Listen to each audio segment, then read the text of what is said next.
Hey guys, welcome back to my channel. My name is Jasmine, and as you can see today I'm going to be doing a review. What I'm going to be doing a review for is the Red Rising Trilogy.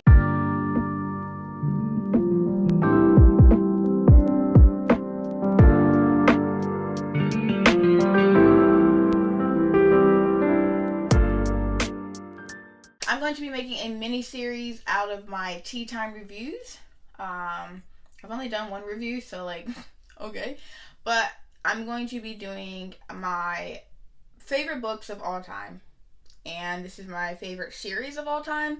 So I'm not going to review all three of them in this video, because I want to give you guys a chance to go ahead and read, obviously, the next books on in the series. So today I'm just going to be reviewing Red Rising by Pierce Brown. I say trilogy, but it's technically not a trilogy anymore. It's like a full-blown series now. There are the first three, Red Rising, Golden Sun, Morning Star, and then he came out with Iron Gold, and Dark Age comes out June 30th, which if you haven't been on my channel longer than 2 days, you know that I am doing a reread because the book is coming out. I'm super excited. I can't wait. I freaking love this series, and yes. So I'm going to hold this book up because I'm going to be doing an unspoiler version, and then I'm going to kind of dive into spoilers if you have read it, if you've never planned on reading the series, which breaks my heart, but if you just want to know what the series is about and you don't want to read it. So yeah, once I put this book down, it's no longer unspoiled, because I'm not going to hold this up while I talk about spoils.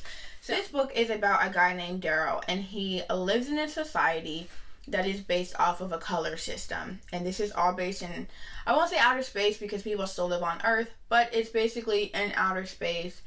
It involves the entire solar system.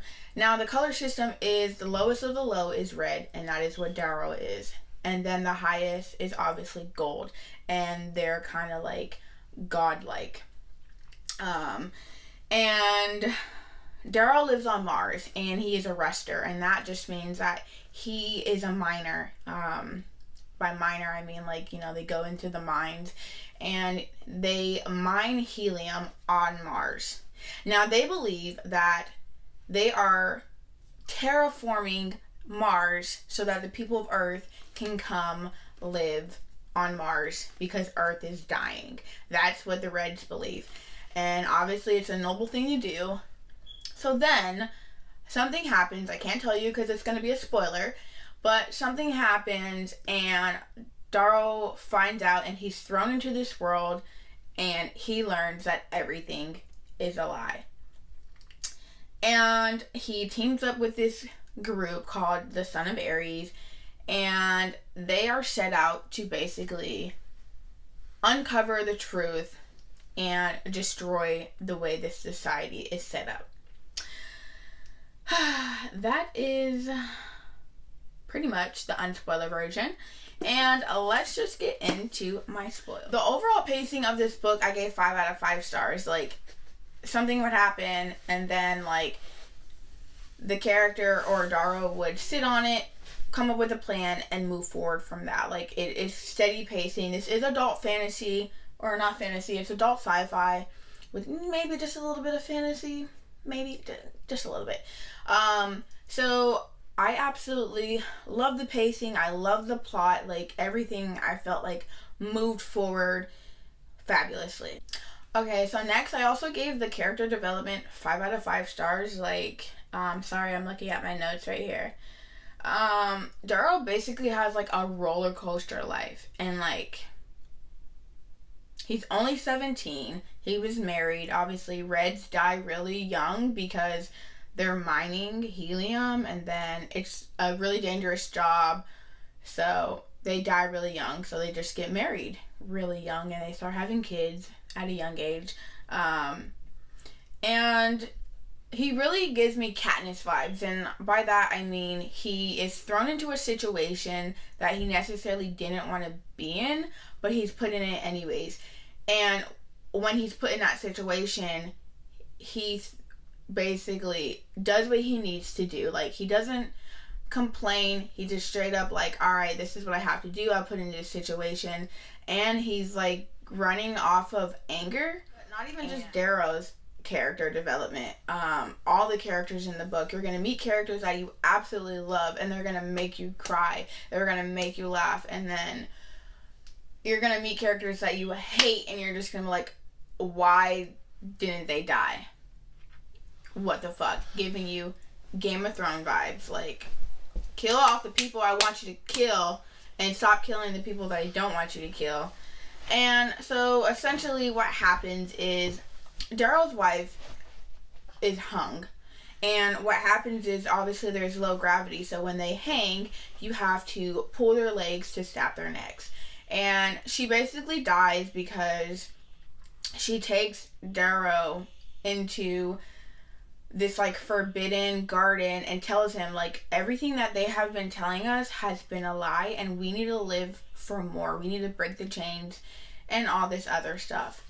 So they get caught, obviously, and they are punished. Darrow is wanting to submit and just like, okay, I understand, but let's just live our life and be happy. I'm content with where we are.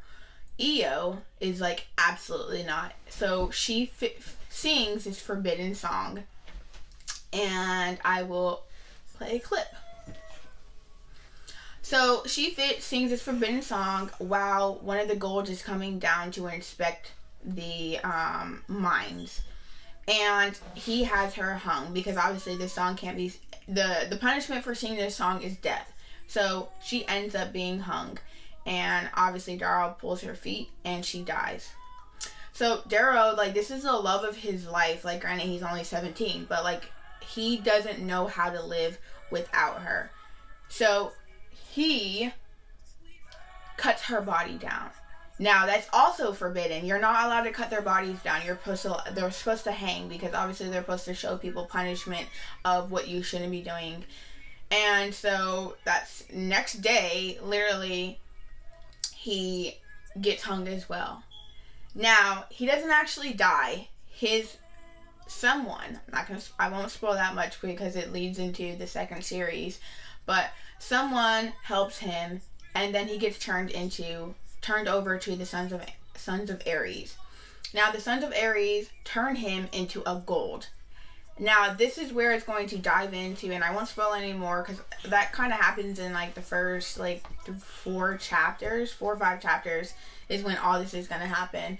So Darrow gets turned into a Gold, and then he gets sent into this institution. Now, obviously, he's technically a spy. He's supposed to infiltrate this society and bring it down from whatever top level that he can get. Now, once he gets to this institution, he meets a ton of characters that you just fall in love with. And some of them are betrayals, and it just breaks your heart, and I definitely cried. But all in all, like, I love this series, like, as you can tell. And it touches on so many different things and so many different meanings that can be related back to the society that we live in now, which is interesting. I don't know if he did it on purpose or if he was just writing a story, but I really love this series. And I'm just going to stop rambling because I don't want to keep spoiling the rest of it for you. But if you like sci-fi, if you like out of this world but still within the same kind of like society, but a different spin on society, then I would definitely check Red Rising out.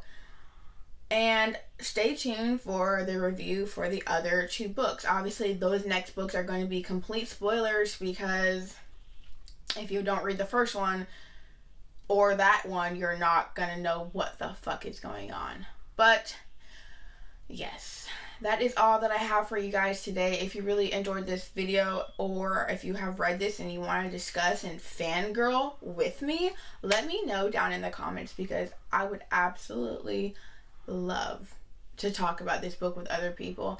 I talked to Princess about this book, but she still hasn't read Morning Star, so I can't like completely gush, because in my mind all the books have blended together. So it's kind of hard to tell like what book ended where and what started off next. I just remember the major plot points. So yeah, that's all that I have for you guys. If you didn't like this video, or if you didn't like that I gave you spoilers, go ahead and give it a thumbs down. I'm not really gonna care because I told you, but do you.